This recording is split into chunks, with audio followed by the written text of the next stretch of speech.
नमस्कार, स्वागत है आपका एबीपी गंगा में। शाम के 7 बज चुके हैं। आपके उत्तर प्रदेश की तमाम बड़ी खबरों के साथ हाजिर हैं हम। सबसे पहले बात करेंगे राजधानी लखनऊ की, जहां पर आज मॉल एवेन्यू इलाके में दो पक्षों में जमकर बवाल हुआ। वो तस्वीरें हम आपको दिखाते हैं। ये तस्वीरें तब की हैं जब सर्वपल्ली रोड पर दो पक्ष किसी बात को लेकर आपस में भिड़ गए और एक दूसरे पर लाठी डंडों से हमला बोल दिया। दोनों पक्षों के दर्जनों लोग एक दूसरे पर लाठियों और डंडों से वार करते रहे। हैरानी की बात यह है कि इस बवाल में दोनों पक्षों से कई महिलाएं भी शामिल थीं, जिसमें कई लोग घायल हो गए और एक महिला का सिर फट गया। तो ये लखनऊ की तस्वीर है। देखिए मारपीट में किस तरीके से लोग उलझे रहे। एक महिला को ज्यादा चोट आई है। मॉल एवेन्यू इलाके में दो पक्ष भिड़ गए। सर्वपल्ली रोड पर यह पूरा विवाद हुआ। मामूली सा विवाद था, लेकिन देखते ही देखते ये मारपीट में बदल गया। अरे मारा है, देखो ना, खून देखो ना नीचे यार। अरे वो देखो ना आंटी को, वो ब्लू। तो आपस में लोग भिड़े रहे, बहुत सारे लोग वीडियो बनाते रहे, लेकिन आप देखिए जो लोग आपस में भिड़े हैं वो तो मारपीट कर रहे हैं, लेकिन यहाँ पर आसपास लोग गुजरते रहे आराम से। किसी ने भी ये जिम्मेदारी नहीं उठाई कि कम से कम इस मारपीट को रोका जा सके, और आपस में लोग उलझे रहे। एक महिला को काफी चोट इसमें आई। हाँ भाई, माथा फोड़ दिया दो लोगों का यार।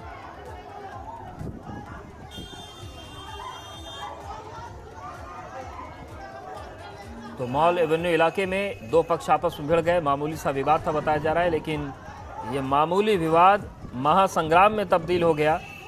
एक दूसरे का सिर फोड़ दिया गया और काफी देर तक ये हंगामा मचा रहा।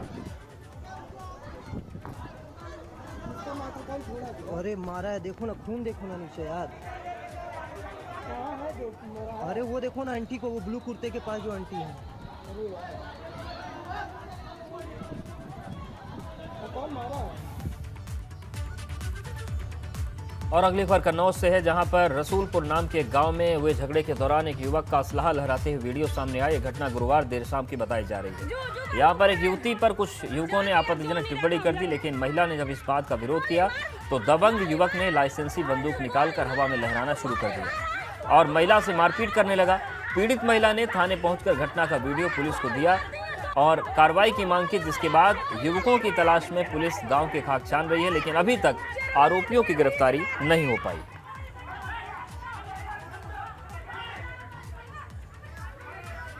तो कन्नौज की तस्वीर है, जहां पर छेड़खानी का मामला बहुत ज्यादा बढ़ गया। उसके बाद दबंग युवक ने तमंचा दिखा दिया। तो कन्नौज के रसूलपुर की तस्वीर है, रसूलपुर गांव की, जहां पर ये पूरा बवाल हुआ और ये घटना गुरुवार देर शाम की बताई जा रही है, जहां पर एक युवती पर कुछ युवकों ने आपत्तिजनक टिप्पणी कर दी, लेकिन महिला ने जब इस बात का विरोध किया तो दबंग युवक ने लाइसेंसी बंदूक निकाली, उसने हवा में लहराना शुरू कर दिया और इसका वीडियो बना के पीड़ित पक्ष थाने में पहुंचा। पुलिस इस वीडियो के आधार पर कार्रवाई की बात कह रही है, लेकिन अभी तक आरोपियों को गिरफ्तार नहीं किया जा सका।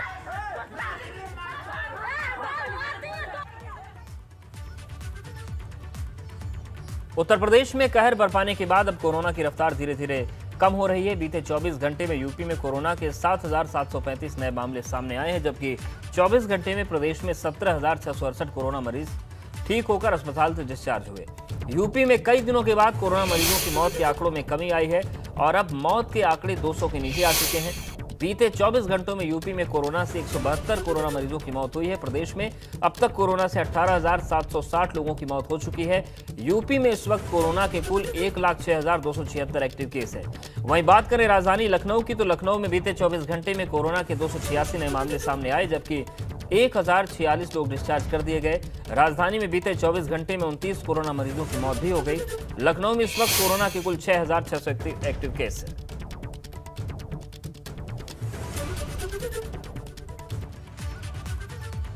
तो कोरोना के मामलों में भले ही गिरावट हो रही है, लेकिन इन सब के बीच यूपी में ब्लैक फंगस के बढ़ते मामलों ने मुश्किल खड़ी कर दी और यही वजह है कि कई राज्यों में ब्लैक फंगस को महामारी घोषित करने के बाद आज यूपी सरकार ने भी ब्लैक फंगस को महामारी घोषित कर दिया है।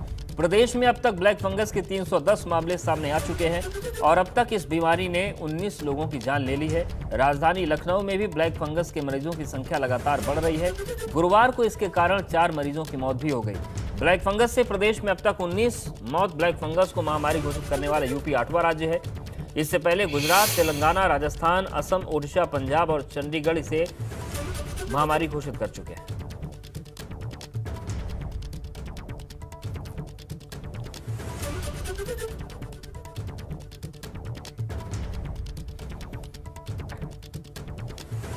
और हमारे साथ लखनऊ से सहयोगी विवेक जुड़ गए। विवेक, जिस तरीके से तस्वीरें बनी हैं कि कोरोना के आंकड़े तो कम हो रहे हैं, लेकिन ब्लैक फंगस अपने पांव पसार रहा है, जो इतना खतरनाक है कि किसी के अंग निकालने पड़ रहे हैं और किसी की मौत हो जा रही है।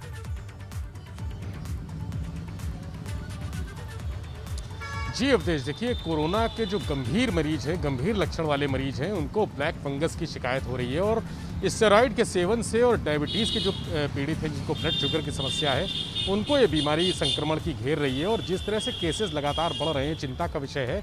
इसको लेकर अभी शाम को ही SGPGI के निदेशक हैं, उनके नेतृत्व में एक कमेटी बनाई गई है।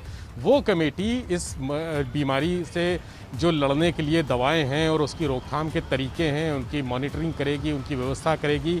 यही कमेटी पूरी मुख्यमंत्री को पल पल की रिपोर्ट देगी कि ब्लैक फंगस किस स्थिति में है और उसके कितने मरीज हैं, मरीजों की संख्या किस दर से बढ़ रही है और किस दर से मरीजों की मौतें हो रही हैं, उसमें किस उम्र वर्ग के लोग हैं।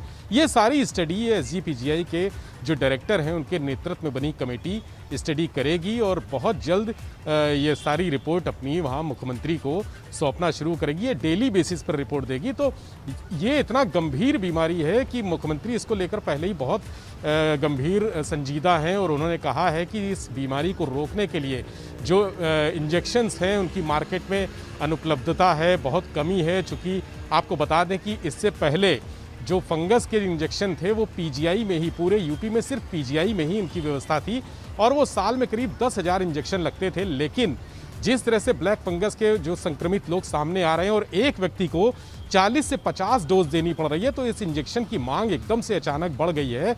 इतनी मांग बढ़ गई है कि जो उनकी डिमांड है वो सप्लाई का रेशियो गड़बड़ा गया है, सप्लाई नहीं हो पा रही है। हालांकि 300 के आसपास इंजेक्शन जो वायल है वो मंगाए गए थे, लेकिन वो पर्याप्त नहीं है। वो विभिन्न जनपदों में भेजे गए हैं जहाँ जहाँ इस तरह की समस्याएं सामने आ रही हैं।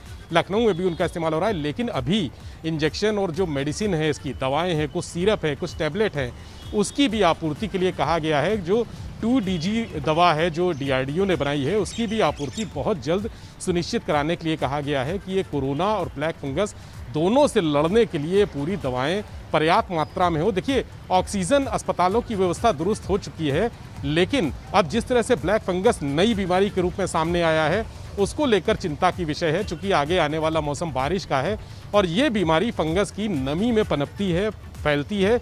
इसलिए इस बीमारी को रोकने के लिए जो बारिश के सीज़न में है, वो सबसे बड़ी चिंता है कि बारिश में जिस तरह से फंगस पनपता है और लोगों को अपनी चपेट में लेगा, उससे निपटने के लिए बारिश से पहले ही सारे इंतज़ाम सुनिश्चित कर दिए जाएं। जो अस्पतालों में व्यवस्था है, लखनऊ में सबसे ज़्यादा मरीज हैं, इसके बाद मेरठ में मरीज हैं। मेरठ जो छोटा सा जनपद है, लेकिन वहाँ पर शुरुआत में इक्का दुक्का मामले सामने आए थे, लेकिन 10 दिनों में बहुत तेज़ी से इनकी संख्या बढ़ गई है और आज वहाँ पर 30 से 40 के आसपास संक्रमित है ब्लैक फंगस के। इसी तरह से कानपुर में भी संख्या बढ़ी है। प्रयागराज, गोरखपुर, बलिया, जो छोटे छोटे जनपद है, वहाँ भी 2-2, 4-4 करके मरीज सामने आ रहे हैं। तो एक तरह से देखा जाए, पूरे प्रदेश में हर जनपद में ये ब्लैक फंगस धीरे धीरे फैलता जा रहा है। इसीलिए सरकार की चिंता का विषय है कि इसको काबू में कैसे करें। कोरोना को नियंत्रित कर लिया है, लेकिन अगली चुनौती ब्लैक फंगस है, उसको नियंत्रित करने के लिए, उसकी रोकथाम के लिए जो दवाएं हैं, ज़रूरी इंजेक्शन हैं, उनकी उपलब्धता सुनिश्चित कराने के लिए सारे प्रयास किए जा रहे हैं। और युद्ध स्तर पे इसकी CM खुद, योगी आदित्यनाथ खुद मॉनिटरिंग कर रहे हैं सारी व्यवस्थाओं की। उन्होंने एक टीम भी गठित कर दी है जो हर पल उनको रिपोर्ट देगी कि अब तक कितने मरीज हैं, कितने संक्रमित सामने आए हैं, कितने लोग की मौतें हो चुकी हैं और किस स्तर पे बीमारी ये फैल रही है, किस स्तर पर इसका दायरा बढ़ रहा है। क्या ये सिर्फ कोरोना संक्रमितों को ही चपेट में ले रहा है या फिर अन्य वजह भी हैं, अन्य बीमारी जैसे कैंसर के पीड़ित हैं जो, उनको भी इस ब्लैक फंगस की शिकायत मिली है। कई कैंसर पीड़ितों को भी ये बीमारी हुई है। बिल्कुल। तो और सवाल ये भी है कि जिस तरीके से मरीजों की संख्या बढ़ रही है, अब क्या इस संख्या को देखते हुए अस्पतालों में कुछ बेड्स के अलग इंतजाम किए जाएंगे, कुछ अन्य व्यवस्थाएं की जाएंगी? क्योंकि संख्या जब 7,000 के आसपास पहुंच जाए और पूरे देश से इस तरीके के आंकड़े सामने आने लगे, तो एक नया संकट है, महामारी तो घोषित हो ही चुका है।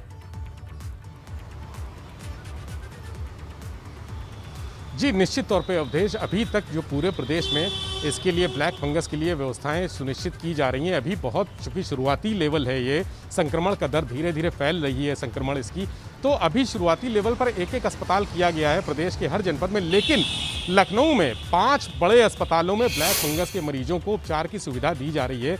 यहाँ पर जो KGMU है वहाँ सबसे ज़्यादा मरीज हैं, PGI है, इसके अलावा लोहिया इंस्टीट्यूट है, इसके अलावा निजी अस्पताल भी हैं एक आध। तो यहाँ पर पूरी तरह से व्यवस्था, चूंकि लखनऊ की बात बता दें आपको, लखनऊ में न सिर्फ लखनऊ के मरीज होते हैं बल्कि आसपास के जनपदों के मरीज हैं। यहाँ जो मौतें हुई हैं पिछले दिनों ब्लैक फंगस से, वो उसमें पूर्वांचल के और पश्चिमी उत्तर प्रदेश के कुछ जनपदों के जो संक्रमित थे उनकी मौतें हुई हैं। तो यहाँ पर लखनऊ राजधानी के होने के नाते यहाँ आदर्श व्यवस्थाएं हैं और चिकित्सा व्यवस्था बेहतर स्थिति में है, यहाँ बेहतर इंतजाम है। इसीलिए हर मरीज का तीमारदार चाहता है कि उसके मरीज का जो उपचार है वो लखनऊ में हो। तो यहाँ पर भीड़ बहुत है, इसीलिए संक्रमितों की संख्या भी ज़्यादा है।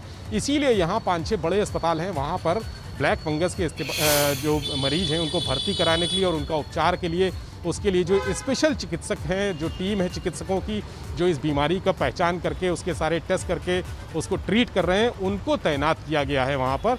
और यही वजह है कि लखनऊ सबसे जो प्रभावित है और यहाँ पर सबसे ज़्यादा व्यवस्थाएं की गई हैं। अस्पतालों में जो बेड हैं वो पर्याप्त मात्रा में हैं। अभी जितने मरीज सामने आ रहे हैं उससे कहीं ज़्यादा बेड हैं, लेकिन जिस तरह से ये संख्या तेज़ी से लगातार बढ़ रही है उससे लग रहा है कि जल्द ही कुछ और अस्पताल भी इस बीमारी से लड़ने के लिए अमल में लाए जाएंगे, उनकी शुरुआत की जाएगी। जी अवधेश। बिल्कुल। और अगर विवेक बात करें हम कोरोना की, तो भले ही मामले कम हो रहे हैं लेकिन मौत का आंकड़ा अभी भी लगातार बना हुआ है। कोरोना को लेकर तीसरी लहर भी एक बड़ी चुनौती है, उसके लिए क्या प्लानिंग चल रही है? जी देखिए अवधेश, कोरोना पूरी तरह से नहीं काबू में आया है, लेकिन 90% कंट्रोल हो गया है। जहां लखनऊ में 4-4, 5-5 हज़ार के आसपास मरीज आ रहे थे, बीते 5 दिनों में 500 के आसपास संख्या हुई और अब जो बीते 24 घंटे का आंकड़ा है वो 280-260 के आसपास बना हुआ है। तो ये स्थितियां हैं। हालांकि मौतों की संख्या काबू में नहीं आ रही है बल्कि बढ़ रही है। अगर हम 10 दिन पहले देखें तो 22, 20, 24 के आसपास मौतें थी, वो बीते 24 घंटे में 29 मौतें हुई हैं। तो ये चिंताजनक है। और इसमें जो लेवल 3 के मरीज हैं, जो वेंटिलेटर पे जा रहे हैं, जिनकी स्थिति इतनी खराब हो चुकी हैं कि उनके फेफड़े जो वेंटिलेटर सपोर्ट नहीं कर रहा है, और वेंटिलेटर ये कहा जा रहा है कि जो कोरोना संक्रमित जो गंभीर लक्षण वाले मरीज हैं और जिनकी उम्र ज़्यादा है, अगर वो वेंटिलेटर पर चले जाते हैं तो फेफड़े उनके इतने बिल्कुल और तमाम नुकसान हो जाते हैं। शुक्रिया विवेक आपका जानकारी के लिए। इस वक्त बड़ी खबर आ रही है, यूपी में कोरोना पर कल हाईकोर्ट में सुनवाई होगी। हाईकोर्ट की डिवीजन बेंच मॉनिटरिंग कर रही है और गांव में कोरोना कंट्रोल पर कोर्ट दिशा निर्देश दे सकता है। बीते सुनवाई में, पिछली सुनवाई में सुविधाओं की कमी से कोर्ट ने नाराजगी जताई थी। तो ये इस वक्त की बड़ी खबर, यूपी में कोरोना पर कल हाईकोर्ट में सुनवाई होनी है। हाईकोर्ट की डिवीजन बेंच मॉनिटरिंग कर रही है। गांव में कोरोना कंट्रोल पर कोर्ट की तरफ से दिशा निर्देश जारी हो सकते हैं, क्योंकि पिछली सुनवाई में सुविधाओं की कमी से कोर्ट नाराज था। कोर्ट ने अपनी नाराजगी जाहिर की थी।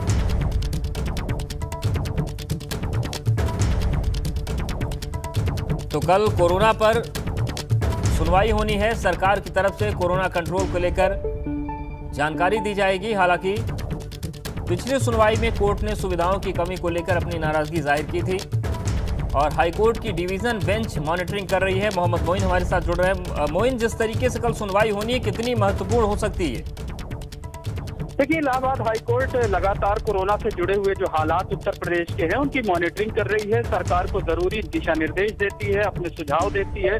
उसी कड़ी में कल भी सुनवाई होनी है और कल की सुनवाई दोपहर 2 बजे से वीडियो कॉन्फ्रेंसिंग के जरिए होगी और कल का जो पूरा फोकस जो है वो ग्रामीण इलाकों में जो स्वास्थ्य सुविधाएं हैं उन पर रहने की उम्मीद जताई जा रही है। हालांकि कुछ नए तथ्य भी शामिल हो सकते हैं। पिछली सुनवाई में हाईकोर्ट ने कई अहम सुझाव दिए थे, उत्तर प्रदेश सरकार को दिशा निर्देश दिया था और कहा था कि जो ग्रामीण इलाकों की स्वास्थ्य सुविधाएं हैं वो राम भरोसे हैं, इसलिए वहां पर जो है वो सुविधाएं बढ़ानी जानी चाहिए, संसाधन बढ़ाए जाने चाहिए। इसके साथ साथ जो उत्तर प्रदेश के 5 शहर हैं उनके मेडिकल कॉलेजों को अपग्रेड कर वहां पर जो मेडिकल सुविधाएं हैं वह लखनऊ के SGPGI की तर्ज पर करने का आदेश दिया था। साथ ही साथ जो ग्रामीण इलाकों के CHC और PHC हैं उनमें सुविधाएं जो है वो बढ़ाकर जो कोविड के लेवल 2 के हॉस्पिटल होते हैं उसकी तरह करने को कहा था। ग्रामीण इलाकों में एम्बुलेंस की व्यवस्था करने को कहा था। तो जो पिछली सुनवाई में कोर्ट का पूरा फोकस था वो ग्रामीण इलाकों में मेडिकल सुविधाएं बढ़ाने को लेकर था। तो जो सुझाव दिए थे, जो दिशा निर्देश कोर्ट ने दिए थे, उस पर सरकार ने क्या कदम उठाया, सबसे पहले कोर्ट को ये जानकारी सरकार की तरफ से देनी होगी। उसके बाद कोर्ट अपनी तरफ से सुझाव देगी, दिशा निर्देश देगी और जब रात तक जजमेंट अपलोड होगा तभी ये साफ हो पाएगा कि कल की सुनवाई के दौरान क्या क्या हुआ और कोर्ट ने आगे के लिए क्या दिशा निर्देश जारी किए। बिल्कुल, शुक्रिया आपका जानकारी और अपडेट्स को देने के लिए। तो बड़ी महत्वपूर्ण सुनवाई है और कुछ दिशा निर्देश भी सामने आ सकते हैं। ब्रेक के बाद आपका स्वागत है। सुप्रीम कोर्ट ने इलाहाबाद हाई कोर्ट के आदेश पर रोक लगा दी है। हाई कोर्ट ने गांव में ICU सुविधा युक्त एम्बुलेंस देने का आदेश दिया था। 1 महीने में यूपी सरकार को एम्बुलेंस देने का दिया था आदेश, लेकिन इस आदेश पर रोक लगाई है सुप्रीम कोर्ट ने। 1 महीने में 97,000 गांव में एम्बुलेंस का आदेश अव्यवहारिक है, ये उत्तर प्रदेश सरकार की तरफ से कहा गया था और सुप्रीम कोर्ट ने इलाहाबाद हाई कोर्ट के आदेश पर रोक लगाई है। हाई कोर्ट ने गांव में ICU सुविधा युक्त एम्बुलेंस देने का आदेश दिया था। विनाश, क्या कुछ कोर्ट ने कहा है? देखिए, अगर बात करें तो जिस प्रकार से इलाहाबाद हाई कोर्ट ने आदेश दिया था कि तमाम सारे जो जिले हैं वहां पे 2 एम्बुलेंस रखी जाए और उसके साथ साथ गांवों के अंदर आइसोलेशन की सुविधा हो, ये तमाम सारे आदेश अपने दिए थे, जिसके खिलाफ आज उत्तर प्रदेश सरकार ने सुप्रीम कोर्ट में अपील की। सुप्रीम कोर्ट में जस्टिस विनीत सरन और BR गवई की बेंच ने ये आदेश दिया है। इलाहाबाद हाई कोर्ट का जो आदेश था, जो गांवों में एम्बुलेंस रखने का था, उस पर फिलहाल स्टे लगा दिया है। इसके साथ साथ जो गांवों में आइसोलेशन सेंटर खोलने का था, उस पर स्टे लगाया है, क्योंकि तुषार मेहता ने यह तर्क रखा है कि हेल्थ इंफ्रास्ट्रक्चर इतना बेहतर नहीं हो सकता है कि 24 करोड़ की जनसंख्या को इस तरीके से स्वास्थ्य सुविधाएं दी जा सके। उत्तर प्रदेश सरकार लगातार स्वास्थ्य सुविधाएं मुहैया करा रही है, इसलिए लिहाजा इस तरीके का आदेश नहीं पारित होना चाहिए, जिसके बाद इन आदेशों को स्टे लगा दिया है। हालांकि बाकी और आदेश इलाहाबाद हाईकोर्ट के पहले तरीके लागू रहेंगे। 22 मई को इलाहाबाद हाईकोर्ट में दोबारा सुनवाई होगी, जबकि सुप्रीम कोर्ट में पूरे मामले पर 14 जुलाई को अगली सुनवाई होगी। सुप्रीम कोर्ट ने केंद्र सरकार, उत्तर प्रदेश सरकार और इसके साथ साथ इलाहाबाद हाईकोर्ट के बीच में मध्यस्थता के लिए एमिक क्यूरी भी नियुक्त किया है, न्याय मित्र नियुक्त किया है। वकील निधेश गुप्ता को न्याय मित्र नियुक्त किया गया है, जिससे कि सरकार और हाईकोर्ट के बीच में समन्वय बनाते हुए तमाम सारे आदेशों का पालन करवा सके। ये आदेश सुप्रीम कोर्ट ने आज अपनी तरफ से दिया है। शुक्रिया अविनाश, जानकारी के लिए, अपडेट्स के लिए।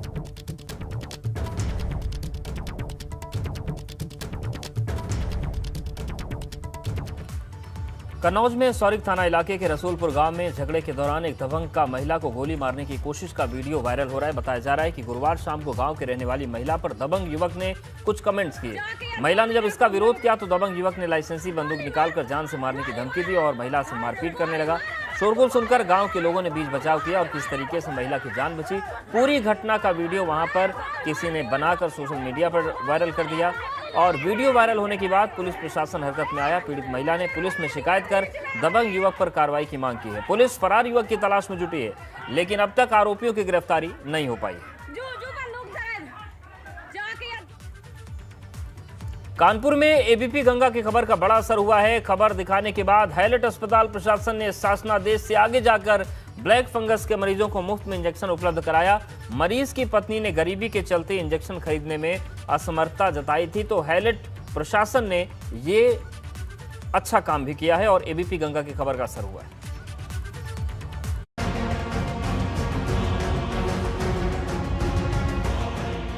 शासनादेश और सर्कुलर की हमेशा दुहाई देने और उनकी आड़ में अपनी अकर्मण्यता को छिपाने के लिए सरकारी महकमा हमेशा से माहिर रहा है, लेकिन सरकारी महकमे की हीला हवाली और जन सरोकार के मुद्दे को एबीपी गंगा ने हमेशा से आगे बढ़कर उठाया है। कानपुर के हैलेट अस्पताल की ऐसी एक खबर एबीपी गंगा पर दिखाए जाने के बाद अस्पताल प्रशासन को अपना रवैया बदलने को मजबूर होना पड़ा और जो अस्पताल प्रबंधन शासनादेश का हवाला देकर पहले इंजेक्शन देने से मना कर रहा था, उसने ही शासनादेश से आगे बढ़कर ब्लैक फंगस के मरीज को मुफ्त में इंजेक्शन उपलब्ध कराया। ब्लैक फंगस के 100 इंजेक्शन मिले वहाँ से, जो लाइसोसोमल है 50 लाइसोसोमल है और 50 है प्लेन, और वो हमारी टीम लगी हुई है। चूँकि इंजेक्शन ऐसे नहीं दे सकते हैं, इस पर किडनी फेलियर के चांस ज़्यादा रहते हैं, तो हम मरीज को अगर वो निगेटिव आता है, उसकी बायोप्सी निगेटिव आती है, तो हम फंगस को वो इंजेक्शन नहीं देते हैं। तो हम वो जो मरीज हमारे पास अभी हैं उनकी बायोप्सी करवाते हैं और बायोप्सी के बाद जब रिपोर्ट आती है तो उसके बाद हम उनको ट्रीटमेंट देना चालू करते हैं। दरअसल पीड़ित की पत्नी ने गरीबी के चलते इंजेक्शन खरीदने में असमर्थता जताई थी और अपनी आर्थिक स्थिति का हवाला देते हुए उसने अस्पताल और जिला प्रशासन से इंजेक्शन उपलब्ध कराने की गुहार लगाई थी। लेकिन तब मेडिकल कॉलेज प्रबंधन ने इंजेक्शन देने से मना कर दिया था। दरअसल शासनादेश में कोविड पॉजिटिव होने के बाद ब्लैक फंगस की शिकायत होने पर ही इंजेक्शन दिए जाने का प्रावधान है। बेशक नियम कानूनों और शासनादेशों से सरकार और प्रशासन चलते हैं, लेकिन देखना ये होगा कि महामारी के इस भयानक दौर में किसी की जान केवल नियमों की दुहाई देने और पालन करने में ना चली जाए। एबीपी गंगा के लिए कानपुर से रतीश त्रिवेदी की रिपोर्ट। तो एबीपी गंगा ने अपनी जिम्मेदारी निभाई, अस्पताल प्रशासन ने अपनी जिम्मेदारी निभाई और एक गरीब की मदद हुई। इस बुलेटिन में फिलहाल